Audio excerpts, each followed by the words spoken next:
estamos aqui para mais um Encontro em Geografia. Meu nome é Joyce, mas antes de iniciar, prestem atenção. O registro da frequência mudou. Basta clicar no link número 1, atividade obrigatória, realizar atividade e enviar. Aí sim sua presença está garantida. Agora vamos dar início à nossa atividade de hoje, a nossa aulinha de hoje. É uma aula bem interessante sobre as relações políticas que envolvem o continente africano.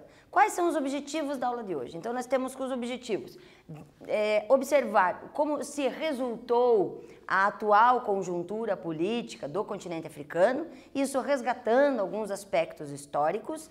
Temos também que identificar alguns espaços geográficos e verificar como é que eles resultaram do processo de colonização e envolvimento político atual. Na sequência, vamos fazer algumas relações dos mecanismos que hoje o continente africano faz para se inserir no mercado mundial e vamos finalizar com uma das situaçõezinhas que dão para nós a próxima aula já na sequência, que é a conceituação de apartheid. Bom, para iniciarmos, vamos dar essa noção novamente do contexto geopolítico. É uma questão muito ampla, muito discutida e nas aulas anteriores nós falamos sobre isso. Geopolítica nos dá um contexto de relações internacionais de ampla conjuntura. Então, nós observamos que se faz quando, por exemplo, Brasil com Estados Unidos estabelecem relações econômicas ou até políticas de conversação. Ou ainda falando na questão França com China, ou seja, fica nítido para vocês que a questão geopolítica é um envolvimento conjuntural de vários aspectos numa ampla área. Bom, ciente disso, vamos olhar o continente africano. Dentro do continente africano, muitas vezes a gente faz um resgate apenas em sala de aula dos conceitos e dos indicadores sociais atuais e relatamos muitos problemas do dia a dia do continente africano. Mas temos que fazer um resgate histórico para entendermos que essa conjuntura do continente africano não se dá apenas pela atualidade, mas sim pelo conjunto da obra. E esse conjunto da obra é um dos mais ricos de todo o planeta, porque sabe-se que a formação e a organização do ser humano enquanto conjunto se tem os fósseis mais antigos no continente africano. Então, dessa forma, a gente pode até dizer que é talvez o continente com maior riqueza de detalhes dentro dessa história econômica e política do ser humano. Por isso, dentro do que a gente observa, se pega o continente africano e se divide em 3 etapas de história a partir dessa evolução histórica para a política. Então nós temos um período pré-colonial, que seria todo aquele período que antecede, chega até as grandes navegações e chega até o século XIX. Depois nós vamos ter literalmente uma dominação europeia que vai até 1960 e depois nós vamos ter uma reintegração e uma reorganização do continente africano nos países que nós conhecemos hoje e nos dá essa inserção no mercado mundial dos países africanos como tem hoje. Então são 3 momentos nítidos que a gente pode estabelecer uma relação de convivência, de mercado e de funcionabilidade de pessoas, de estrutura com o mundo em que cada um desses momentos se encaixa. Aqui nesse mapinha nós vamos ter um mapinha antigo que mostra uma visualização da época das grandes navegações do continente africano. Veja que é um mapa que retrata uma riqueza de lugares, mas sem muitos apreços, muita ligação com a questão cartográfica. Então aqui é uma imagem que a gente tem literalmente do continente africano, como eles imaginavam a partir da visualização. Então eles tinham essa noção e faziam o desenho. Então este mapa não tira o mérito, que muitas vezes você acha que por ser um mapa desenhado não tem mais uma relação fiel. Não tem no sentido literal, mas tem no sentido histórico, por isso que é importante. Na continuação, Logicamente, destaca-se que nesse primeiro período pré-colonial nós vamos ter uma riqueza muito grande em termos de estrutura política, nós vamos ter uma infinidade de tribos já organizadas, nós vamos ter uma grandiosidade territorial que favoreceu esse crescimento, esse desenvolvimento interno dessas tribos e, logicamente, isso foi facilitado pela estrutura que no continente africano temos, já visto anteriormente, uma diversificação de climas, uma diversificação de relevo, uma quantidade muito grande de fauna e flora que viabilizou esse crescimento interno deles. Logicamente, com este crescimento, gerou-se uma organização e essa organização foi sim complexa e de muita estruturação e diferenciação cultural também. Então, muitas tribos, muitos tipos de vida, muitas estruturações, muitas formas de viver adaptados a cada lugar. Agora, para a gente dar uma fechadinha neste primeiro bloco, vamos fazer essa atividadezinha rápida que vai fazer uma relação sobre a geopolítica na África. Vamos pensar um pouquinho sobre as etapas do continente africano. Ele só teve início nas grandes navegações, século XIV, se originou a partir do sistema interamericano dos estados, ou seja, uma organização interna dos estados. A história é uma das mais ricas que conhecemos. E a letra D, a dominação europeia acabou logo. Vamos lá que a gente volta já já.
Então vamos lá, alunos, vamos ver como é que vocês fizeram. Então vamos lá. Sobre a questão, sobre a África, sobre a geopolítica na África, vamos assinalar a alternativa correta. Na letra A, só teve início nas grandes navegações? Não teve início nas grandes navegações. A gente percebe as grandes navegações como um marco da geopolítica mundial, mas a África já estabelecia relações antes. A gente mencionou que foram no período pré-colonial. Então, existem relatos, inclusive, que há 2000 anos antes, ou melhor dizendo, há 2000 anos no período corrido, nós estamos em 2020, então há 2000 anos já existiam relações econômicas e relações de conversação do continente americano com os seus vizinhos. Então não se dá nas grandes navegações. Na letra B, se originou a partir do sistema interamericano. Essa situação do interamericano, essa noção do interno, ela vai se dar posteriormente, com uma relação de divisão nova do continente africano. Essa relação, por ser nova, ela vai ser fora da questão geopolítica da conjuntura que nós pedimos aqui. Letra C, a história é uma das mais ricas que conhecemos? Sim, a história é uma das mais ricas que conhecemos.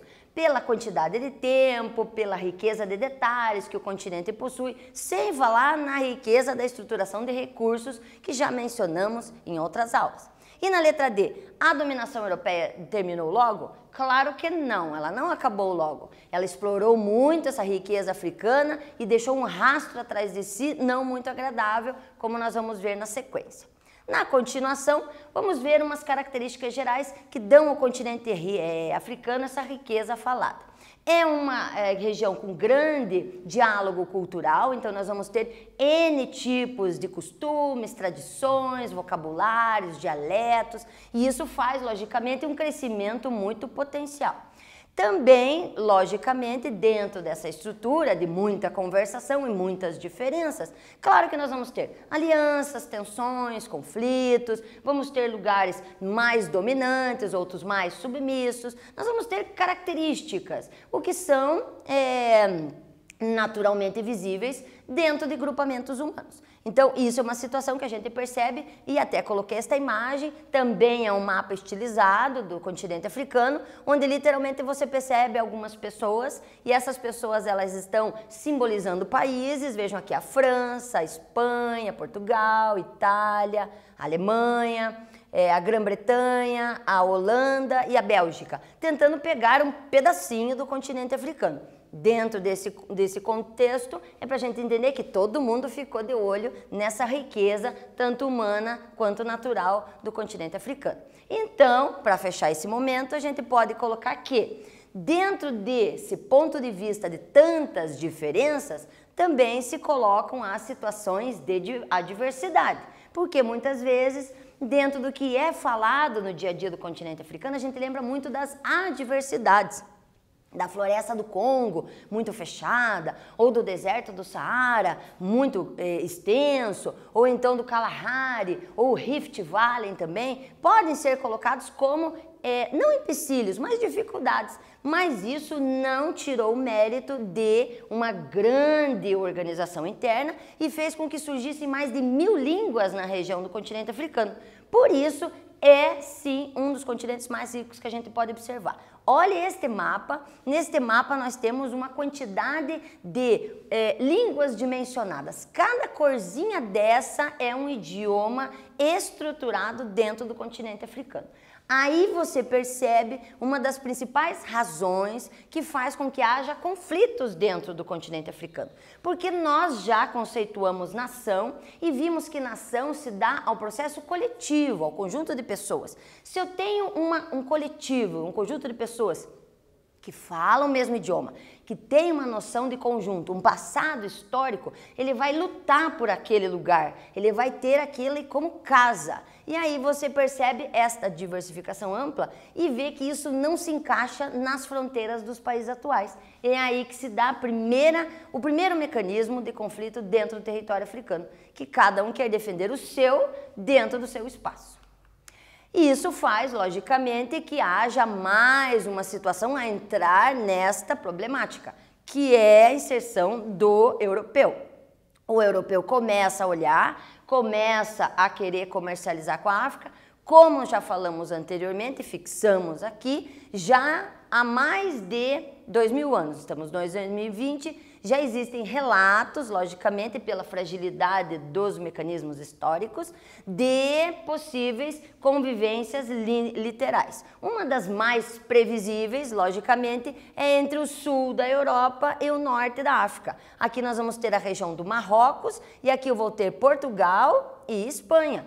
Olha a proximidade no chamado de Estreito de Gibraltar. Então, assim, facilmente atravessável, facilmente visível e, logicamente, potencializador desse comércio internacional. Então, aqui é uma das possíveis áreas onde houve os primeiros contatos de um continente com o outro. Sem esquecer, naturalmente, do outro lado, né, da região do Egito e da região da Turquia, que dá acesso daí por terra, porque o Canal de Suez foi construído mais tarde. Bom, dentro disso também vamos observar que os europeus vão literalmente invadir essa região da Celta, que é o nome dessa cidade muito bonita na região do Marrocos, em 1415 e vão estabelecer realmente um comércio muito amplo e franco nesta área. Agora, para fechar mais esse bloquinho, mais uma atividadezinha rápida para vocês aí, vamos observar sobre as características gerais do continente africano. Letra A. Houve sempre fraco diálogo cultural? Letra B. Há relatos da presença de europeus no continente africano há mais de cerca de 2000 anos? C. Do ponto de vista interno, existe pouca variedade linguística no continente africano? E letra D. A história africana é marcada por alianças pacíficas e estruturadas relações internacionais. Bora lá fazer? A gente volta já já.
Então vamos lá corrigir a atividadezinha para ver se vocês literalmente assimilaram o que a gente explicou.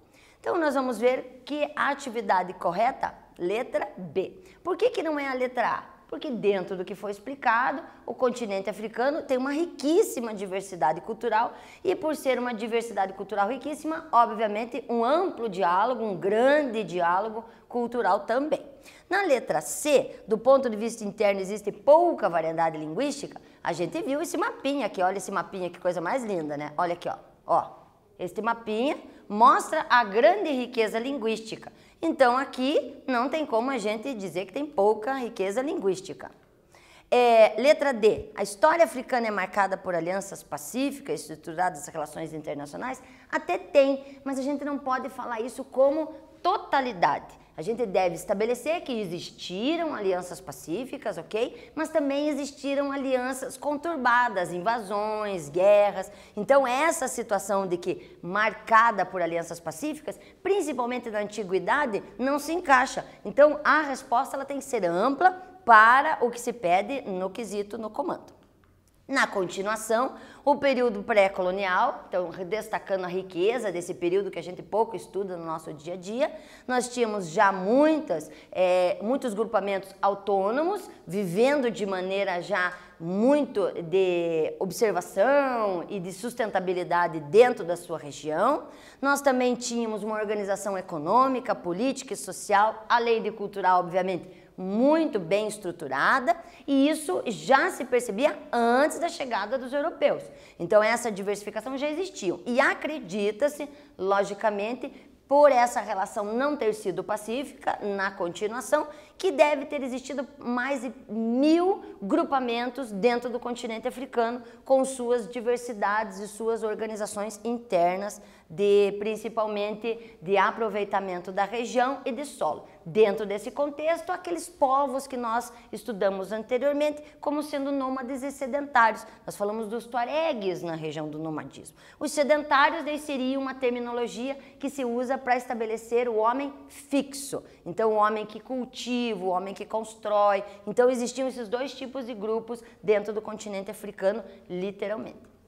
Aí nós também vemos que dentro dessa situação de organização, nós tínhamos estruturas governamentais muito bem estruturadas, eles faziam muito essa organização centralizada na figura do chamado clã, então você tinha famílias e essas famílias se estruturavam. Aqui algumas imagens mostrando, logicamente, quando você pega uma imagem dessas aqui, ó, você percebe que eles querem mostrar a riqueza de detalhes, a força, o olhar destemido, mostrando já uma superioridade perante os outros. Isso, obviamente, denota que esses grupamentos eram organizados, bem estruturados e aproveitando o que o lugar oferecia a eles. Logicamente, isso vai mudar um pouquinho à medida que, lembram do mapinha que tinham pessoas querendo pegar, os europeus começaram a se interessar pelo continente africano, porque esta riqueza chamou a atenção. E esta riqueza chamou a atenção não só pela sua riqueza cultural, mas pela riqueza das especiarias, produtos diferentes, os recursos naturais, o ouro, que sempre chamou muita atenção de todo mundo. Então, obviamente, os europeus começaram a querer invadir. Relações se estabeleceram, novamente não foram pacíficas, pouquíssimas foram pacíficas. E já na evolução da trajetória histórica, a gente percebe que em 1876 ainda tínhamos 10% de todo o território africano em posse dos colonizadores. Você pode dizer 10% só, mas 10% daquele continente gigante é muita coisa. E vamos perceber que ainda no ano de 1900, isso correspondia a 90. Por que isso tem esse salto? Porque aqui nós estamos falando de domínio físico, lembram das nossas noções de imperialismo, e aqui é um domínio comercial. Então, se estabelecem diferentes tipos de domínio. E, logicamente, se formos para a gente destacar lugares, países que mais se estruturaram dominando o continente africano, vamos citar França e Grã-Bretanha. Dentro dessa estruturação que eles tinham, o que a gente deve citar também? Como é que foram feitas essas formas de dominação? Então, teve vários tipos de dominação. Tivemos através de manobras militares, através de manobras religiosas, através de manobras econômicas mesmo, de sobrepujar uma civilização sobre outra. Logicamente, isso teve que passar por cima dos chefes tribais, né, os chefes de clã, que logicamente muitas vezes foram sobrepujados através da escravização, rapto de familiares e coisas bem tristes que aconteceram naquela época. E tudo isso tinha o objetivo: expandir o território, conquistar, dominar aquele recurso, enfim, eles queriam fazer com que houvesse alianças e essas alianças estruturassem novas formas de poder dentro do continente africano. E isso finalizou, à medida que eles foram se inserindo, no que a história vai chamar de Partilha da África. O próprio nome já é pesado, dando a entender que literalmente os europeus dividiram o continente africano. Aqui neste mapinha, que na sequência nós vamos ver com mais riqueza de detalhes, foi feita uma conferência. Em 1885, em Berlim, Conferência de Berlim, foi oficialmente dividido o continente africano. Ele vai ficar assim. Nós vamos ter uma área francesa, uma área inglesa, uma área alemã, uma área portuguesa. Veja, dentro, por exemplo, da área portuguesa, onde esses países hoje que estão ali já bem divididos, alguns falam o idioma oficial português também. Nós vamos ter a região a amarelinha aqui, ó, nós vamos ter Moçambique, que fala português ainda, e Angola, destacado aqui, que também fala português ainda. Claro que se nós observarmos em termos de cor, a que mais chama atenção é a vermelha, que é a colonização francesa, dominando toda essa parte mais ao norte da região africana. Então percebam o fatiamento, que foi uma coisa que resultou num entristecimento, logicamente, porque as regiões perderam sua autonomia, foram dominadas pelas nações europeias. Esse processo, ele vai ser longo, vai ser penoso, vai ser muito doloroso e vai começar a terminar no início do século XX, 1901. Parem para pensar, foram mais de 200 anos, literalmente, de destacada dominação europeia. Uma das situações que a gente citou, não vamos falar de todas, porque elas foram acontecendo ao longo do processo, é da formação do Egito. Esta imagem é a bandeira do Egito. Então, aqui, para vocês terem uma ideia, até é uma simbologia aqui bem da região egípcia, da águia egípcia ali que aparece, mas veja que eu citei, por ser, logicamente, um processo doloroso, penoso, mas pela data, 1953. Então, em meados do século XX, você tem um país se tornando independente, podendo caminhar com suas próprias pernas. Lógico que se você olhar pela questão tempo, foram muitos anos de domínio e isso vai deixar marcas, isso vai deixar cicatrizes. E, logicamente, isso só vai acontecer porque as nações europeias foram enfraquecendo. E destacamos aqui os momentos que mais enfraqueceram as nações europeias e deram a chance dos povos africanos darem esse primeiro salto no sentido da sua reorganização, que foram as guerras mundiais. A gente pode citar a primeira e a segunda, mas a segunda foi um marco mesmo do enfraquecimento, porque ela veio na sequência da primeira e literalmente mostrou todo um potencial bélico muito triste, o que resultou no enfraquecimento europeu, que dominou menos a África e a África, por consequência, conseguiu dar aquele salto no sentido da sua independência. Logicamente, nós vamos ter outro momento histórico que vai ser também muito decisivo para a estruturação da África atual, que é a Guerra Fria. Eles também sofreram da mesma forma que o mundo todo nessa situação de quem vai para que lado. Então, de maneira a destacar quem é capitalismo e quem é socialismo dentro dessa situação de escolha. Nessa época vai surgir dentro do continente africano um grupo chamado Panafricanistas, eles fazem até um congresso que se realiza até hoje, onde pessoas líderes em várias regiões africanas se reúnem para estabelecer uma noção de identificação e unidade do continente africano. Esta imagem foi colocada, logicamente, para que você tenha noção e resgatar o que já foi explicado anteriormente, de que nós temos uma dicotomia neste período todo, logicamente, por ideias americanas, norte-americanas e ideias soviéticas. Lembra da Rússia, da questão União Soviética aqui, que não era a Rússia. fazia parte da União Soviética, a Rússia. E dentro dessa situação, logicamente, havia no início uma centralização, uma organização interna, mas claro, com líderes que destacavam ou uma ideia ou outra. Hoje já não. Esse panafricanismo, como citei, ele tem até uma bandeira específica, olha aqui, do panafricanismo. Esta bandeira, ela tem como principal estruturação a defesa da unidade do continente africano e, logicamente, discutir temáticas ligadas à estrutura, reorganização e desenvolvimento das potencialidades que existem no continente africano. Agora vamos fazer mais uma atividadezinha para que vocês fixem esse conteúdo que vai falar sobre este período destacado. Nós vamos ter que colocar verdadeiro ou falso aqui agora. Então, na letra A, no período colonial já existiam diversas sociedades autônomas neste continente? Na letra B, na Conferência de Berlim houve uma reunião entre países para dividir o continente africano? Na letra C, pós Primeira Guerra Mundial, as potências europeias enfraquecidas, os países africanos alcançaram a independência? E na letra D, durante a colonização, ideias panafricanistas conquistavam o continente africano com o seu pensamento pela unidade africana. Vamos lá fazer essa atividade? Voltamos já já.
Então vamos colocar verdadeiro ou falso agora. Vamos observar na letra A. No período pré-colonial já existiam diversas sociedades autônomas? Sim, já existiam. Nós falamos de muita autonomia e estruturação já daquele período pré-colonial. Na letra B, Conferência de Berlim, houve uma reunião entre países para dividir o continente africano? Sim, e infelizmente ela aconteceu. Letra C, pós Primeira Guerra Mundial, as potências enfraquecidas dos países africanos alcançaram a independência? Nós falamos que houve já um enfraquecimento na Primeira Guerra Mundial, mas esta situação de força dos países africanos pela independência é só na segunda, então não é aqui é falso. E D, durante a colonização, ideias pan-americanas conquistavam o continente africano com o seu pensamento pela unidade africana. Não, o processo de colonização é europeu. Na verdade, aqui, esta situação de unidade ela vai ser posterior a esse período histórico. Por isso, F. Claro que indo nesse processo de descolonização, a gente percebe que isso não foi fácil. Passaram por muitos momentos de guerra interno, baseado naquela estrutura linguística, né, que a gente já falou, de diversos grupos, que obviamente disputavam poder interno. Logicamente também entra a questão da Guerra Fria, se você tem questões ideológicas capitalistas ou socialistas, e ainda tinha a situação dos ex-colonizadores olharem para o continente africano ainda com muito interesse, não querendo sair, mas agora passavam a ser um outro papel, passavam a configurar um papel de compradores, mas logicamente o comprador quer suas vantagens. Isso também aliado a toda uma estrutura que ainda alguns países seguravam no continente africano. Uma das mais perversas, e para a gente finalizar esse nosso bloco de hoje, é a questão do apartheid, que foi visível, era escrita, era uma conjuntura não só política, mas constitucional de segregação racial. Foi um período muito complicado, longo, se estendeu de 48 a 94, onde havia um regime que literalmente segregacionava grupos. Segregacionava grupos pela cor da pele, pela identificação cultural, pela identificação econômica. E muitas vezes impediam até a circulação de pessoas dentro do território da África do Sul. Isso não aconteceu no continente africano como um todo. É um exemplo que a gente dá, talvez seja o mais conhecido, o mais falado, mas que se deu dentro da África do Sul por a escrita desse mecanismo de segregação. Logicamente, a última situação a ser destacada é sobre o sistema interafricano. Esse sistema interafricano é um sistema que vem crescendo. O que tem como objetivo? Assegurar a estruturação política e econômica do setor primário, secundário e terciário do continente africano e quer estabelecer os potenciais que o continente tem para se inserir dentro do mercado internacional. Também estrutura uma base sólida para possibilitar a globalização com outras localidades, a comunicação com outras localidades e, logicamente, tenta não deixar que o protecionismo e a forma de organização de outros países impeçam o crescimento, que dentro do potencial que a gente observa no mundo hoje, cada um deve ser visto como dentro da sua organização. Para a gente finalizar, vamos agora citar alguns elementos do continente africano que falam sobre essas políticas faladas aqui agora. Vamos lá?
Então, dentro das potencialidades da estruturação que a gente tem da política africana, o que a gente pode citar? Lembrem que eu coloco a resposta de acordo com os slides, mas gostaria que vocês escrevessem com suas próprias palavras. Nós temos uma base produtiva ainda muito fraca, ainda necessária de uma organização interna ainda, a longo prazo. Nós vamos ter uma estruturação que, sendo, logicamente, é afetada, não adianta dizer, na maneira da conjuntura mundial, então ela é muito suscetível, como todos os lugares do mundo, mas dentro do continente africano, por a questão ter sido mais, digamos, longa no papel de dominação, nesse momento ainda é delicado. E por último, obviamente, a estruturação ainda é muito primária, sem muita tecnologia, muita exploração de matéria-prima, que se traduz em recursos baratos e dentro do contexto hoje mundial, vender o barato e comprar caro não é muito bom, né? Então ainda é necessário muita estruturação dentro do cenário africano que se apresenta. Hoje, então, o que nós tivemos a noção? Vimos alguns elementos do espaço geográfico africano e a sua relação com a política e economia. Estruturamos, em termos históricos, como é que foi se desenvolvendo a política africana. Vimos alguns elementos históricos que dão a essa estrutura e finalizamos com alguma situação ligada ainda à discriminação que é vista no apartheid e que agora está se estruturando melhor. Espero que vocês tenham alcançado o objetivo. Até o próximo encontro.